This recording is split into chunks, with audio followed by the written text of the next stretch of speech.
Hello and welcome to the Entertainment Buzz. I'm here with Jake Ferguson, and we're going to tell you what's going on with everything, really. It's been a really crazy week just in the world. So, I mean, let's talk about what's going on in Hollywood. What do you think? How has your week been? My week's been okay. I think a lot of people were wrapped up in the election. A lot of people were wrapped up in what's happening in this country, and I think Hollywood really amped up their involvement with it this year, whether it's doing PSAs before the election, responding since then. So it's interesting not only finding out our thoughts, but seeing how Hollywood thinks about it too. Yeah, you say the election. I thought we were just having American Idol this week. And then you wake up and you're like, oh, another reality TV star won something. That's great.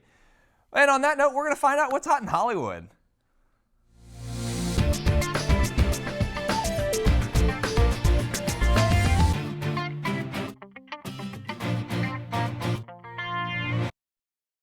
The newest Kardashian baby has just arrived. At 9:18 a.m. earlier today, Rob and fiancé Blac Chyna welcomed their first child together. Of course, we know you were all anxious to know her name. According to E! News, the couple has chosen the name Dream Renee, and while other Kardashians have tended to keep pictures of their newborn babies private, E! has already published the first photo of baby Dream. Who do you think she resembles more, mom or dad? I mean, they all look very alike in my opinion. Yeah. But no, it's great. I mean, it's a beautiful thing to welcome another newborn into a family, whether it's a Kardashian family or it's your family. But no, it's interesting, especially the fact that she decided they both decided to post the picture of her publicly. That's kind of surprising, especially since a lot of celebrities, especially the Kardashians, wanted to keep those under wraps usually. So it's very interesting. I'm interested to see what they do with her, because I mean, obviously, like Rob and Blac Chyna are like the most famous of the Kardashians, so they're going to use. Oh, I hate saying they're going to use their baby as like a publicity stunt, but in a way, it's kind of a publicity stunt. So will they keep it under wraps? I don't know. I think it looks a little bit more like Blac Chyna than Rob, but it's a baby. Like it just kind of looks like a blob at this point in time. That's the way babies look, right? But they're cute blobs. Oh yes. So last night, Brad Pitt stepped out for his first red carpet since Angelina Jolie filed for divorce back in September. The event was held to celebrate the actor's latest film, Ally. Pitt signed autographs for fans and even participated in a Q&A session. He appeared happy to be out and about again and said in an interview, quote, "It's really sweet. Everyone has been really kind out here. It's really nice to have all the support. We send our best wishes to the entire Jolie Pitt family as they work through this difficult time. Every single split is very hard on the people that are involved." I'm happy that he's getting out in here. I heard he was just cleared yesterday of potential charges of child abuse. Yes. He was completely cleared of that, so that's obviously really good. No, we don't want children being abused, much less do we want anyone like Brad Pitt, of someone of that caliber, being kind of dragged down, having his legacy tarnished by poor decisions that he's made in his personal life. If he made them, let the reaction occur, but we just kind of hope he doesn't. Exactly. So it's nice to see that he's actually getting back out there. Things are kind of moving along, and hopefully the split is just as amicable as it can be. Exactly. Yeah. Now, as we all know, the presidential election occurred earlier this week. Just like many of us, students have publicly voiced our opinions as the results of the election. We've posted about it on social media. Hollywood celebs did the same. To list a few, Ariana Grande tweeted, "I am in tears," and Katy Perry tweeted, "Do not sit still, do not weep, move. We are not a nation that will let hate lead us." And keeping with the sentiment of unity, Hamilton star Lin-Manuel Miranda said, "This year, I'm trying to wrap my head around both outcomes. Scared as y'all, but we'll get through it. Grateful for friends, for you." I think it's nice. There is a lot of pushback to this election. I don't have to say that. Everyone knows that there's a lot of pushback to this election, so it's nice.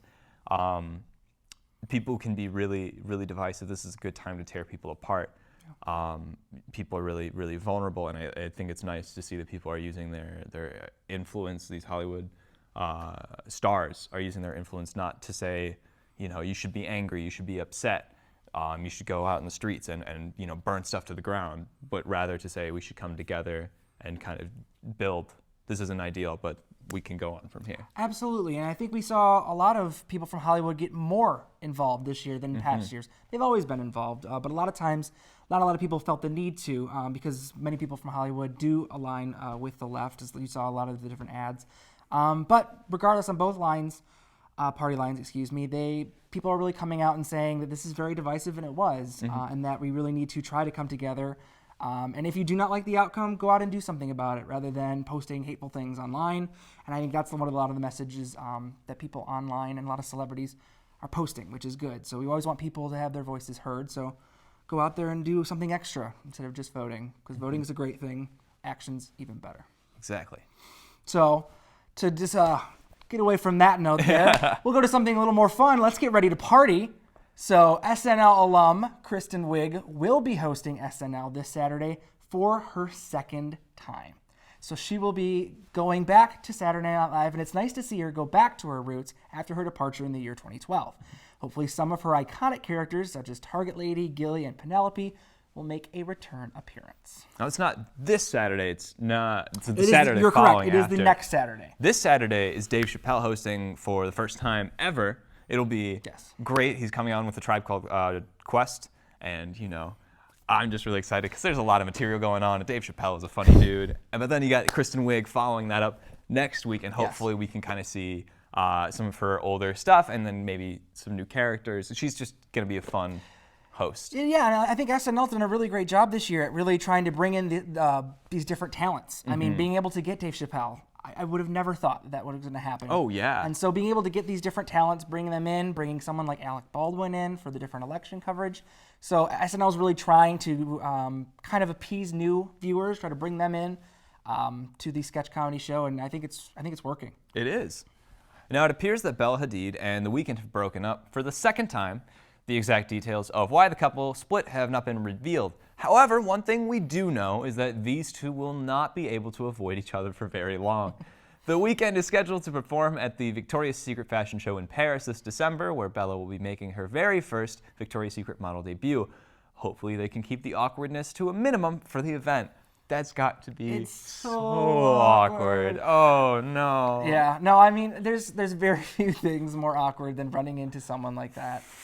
The Weeknd? Yes, running into The Weeknd. Just anywhere. I'm really comfortable. No, it's just to run into someone that you've had that experience with is one of the more awkward things. And so, especially when it's in public, I think it's stepped up to like another level because everyone's watching it, everyone's reacting online.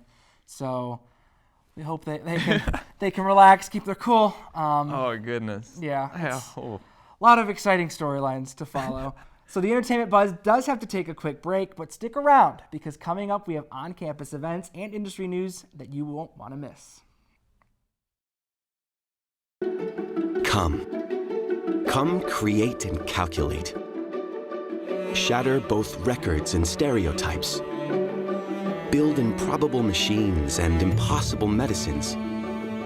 Unleash masterpieces and birth theories. Come because there is much to be done out there, and to be undone. Come find out everything of which you are capable. Come believe in something greater than yourself. An experience unlike any other awaits you here. Here, dreams are in need of your voice. Fragile ideas await your strength. Come answer this call. Join this assembling of minds. Put your grand imagination to work. Come let your visions rattle these walls and help move the world forward. Come join the leaders and best, the victors valiant. Come to Michigan. Welcome back to the Entertainment Buzz right here on WOLV TV. With all the emotions this week, we are sure hoping everyone is looking for a little escape from reality. No worries, we're here with the top 5 places on campus to lose yourself for an hour or so.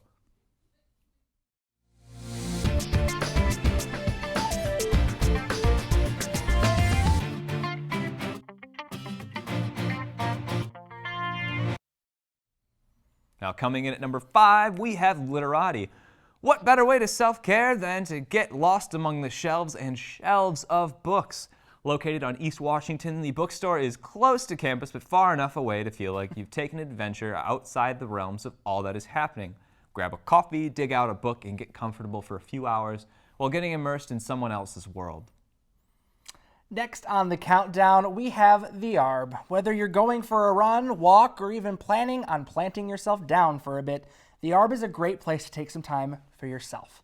It's It's absolutely gorgeous this time of year, and with the weather we've been having, you might as well take advantage of it while it lasts. Pack a lunch, bring some homework or a friend, or just put some tennis shoes on and explore all the ARB has to offer. Number 3 on the list is the Michigan Theater. Seeing a movie is the classic American way to distract yourself for an hour and a half or so. Located right off state, the Michigan Theater is close, but once you step inside, you'll be immersed in its rich history and timelessness. The theater shows a lot of movies you won't be able to see at a regular movie theater, so grab some popcorn and check out some really great films from all over the world. Films are always a great way to escape. Located right here on campus, our number 2 pick is the UMA. First off, admission's free, which is amazing considering they have over 20,000 works of art and some really amazing exhibitions. Whether you want to ponder over an art piece like they do in every romantic, artful movie, or just take a seat in the Commons, the UMA is an underestimated place to appreciate the quiet without being stuffed in a library. Oh yeah. Now, honestly, who says you have to go anywhere at all? Our number 1 spot is to escape the madness in your own damn bed. Stay in your PJs for a day and binge watch that show you've been wanting to watch for weeks now. After all this turmoil, you deserve to enjoy yourself for just a little bit. Everyone deserves a little bit of enjoyment. Just a little bit. You earned it at this point. I think the world's earned it for at least, oh wow.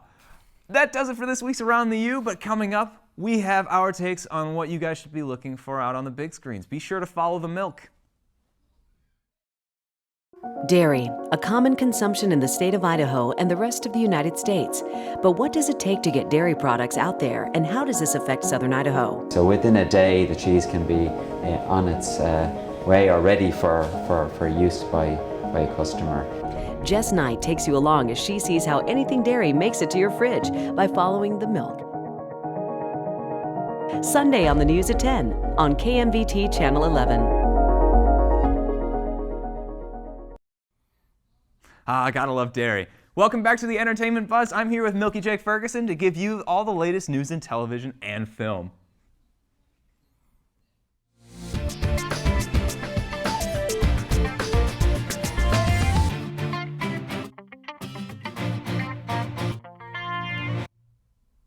Coming in at number 1 and 2 in the box office this weekend, as no surprise, were Doctor Strange and Trolls. The films both earned $85 million and $46 million respectively, but need to have continued success due to the film's high budgets.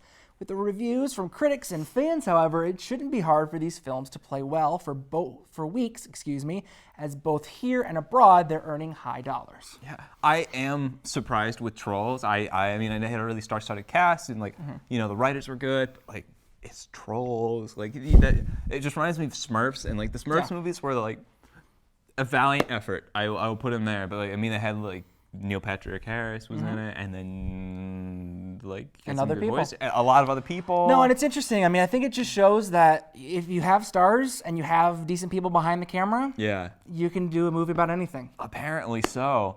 Now, one of the most anticipated movies of the year is the next film from J.K. Rowling's Wizarding World. The Fantastic Beasts and Where to Find Them hits theaters everywhere on November 18th, and fans everywhere are already buzzing. Oscar-winning actor Eddie Redmayne brings wizard and Newt Scamander to life as he navigates New York's secret community of witches and wizards before Harry reads it in class 70 years later. I just laugh at the name Scamander. It's an interesting name. Don't know why she chose that. I don't know either. But at the same time, it's Eddie Redmayne, Yeah. an Oscar-winning actor. So getting someone of that caliber to go into this film right off the bat is a great pickup. But it's also from the Harry Potter world. I mean, how can you not love them? Yeah. So it should be a lot of fun. A lot of good names in there, and it does it from an American perspective now too. Yeah, I'm excited to see what they do with Eddie Redmayne because he's so diverse. Yeah. You see, he was Stephen Hawking. He played someone struggling with their gender identity, and he was absolutely stunning in that role. Yeah. He's been everywhere, and now they're like, hey, let's make you a wizard. Let's see what you can do. Let's add magic to that. Yeah. So one of the longest running franchises in media is getting the film treatment now. It's time to head on down to Sesame Street yet again, as Stranger Things executive producer Sean Levy is attached to bring our much-loved furry friends to the silver screen. Levy mentions that he wants to, quote, have an imaginative and entertaining take on the brand that spent over 40 years on PBS before being brought to HBO earlier this past year. I'm excited to see what he's gonna do, because now I'm just thinking of Big Bird on like the other side, the- you know? Yeah, it's on the upside down, and Yeah. then it comes over, and it's just the Demogorgon is Big Bird, and like Snuffleupagus is, you know, some sort of like demon, and now I'm just like what comes next? But I'm excited to see. Yeah. I mean, there have been Sesame Street movies in the past, but Mm-hmm. nothing to this degree, nothing with like an award-winning producer. Yes. And I'm just I guess I'm excited. Like I don't know. It was also mentioned in the same article that he wants to have it not just for kids, but also have references for adults to get in there and like also have some laughs. So it's not just, you know, catered to the 3-year-olds. There's also going to be some smart humor in there for kids. So Yeah. it should be interesting. I want to see a new take for these great characters. They've been around for many, many years. So get a new spin on it. I want to see if they make it dark. That'd be fun. Now, voters across the country weren't the only ones surprised by the election results on Tuesday. South Park creators Matt Stone and Trey Parker were forced to change their episode title, The Very First Gentleman, as they had been shaping it and writing it, expecting Clinton to emerge the victor. The team at Comedy Central quickly edited the episode and retitled the new episode, Oh Geez. This proves to be yet another example of not counting your eggs before they hatch. Now, South Park is really interesting because they do write everything essentially the week of, and it keeps everything current, it keeps everything fresh, and it's really, really, really crazy. So I'm reading this article, and they're like, yeah, it's the very first gentleman, and like everyone's like, yeah, Clinton's gonna win. She's favored at like 80% odds, and then this happens, and you just gotta imagine like. They must be thinking, oh, like we should have had a backup plan for this. No, one. exactly, and it's one of the few things that you really can't, you know, predict or go off of. There's going to be a definite result, and so it's kind of hard to plan for. Yeah. I mean, they did, and they just got it wrong, but so did the pollsters. So so it's interesting, but they're able to do it so fast. They were able to get another story in there, change some bits of it, and they still had it up on time, because they're used to dealing with that crunch. So it's really impressive. It's a really smart show. So you should definitely check that out. But that does it for this week's episode of the Entertainment Buzz right here on WOLV TV. For up-to-date entertainment news and commentary, plus behind-the-scenes videos that you simply can't find anywhere else, be sure to check us out on vimeo.com/WolvTV. You can also shoot us an email at wolv.ebuzz@umich.edu. And be sure to like us on our Facebook page as well while you're at it. For the entire cast and crew, I'm Jake Ferguson, and you have just been buzzed.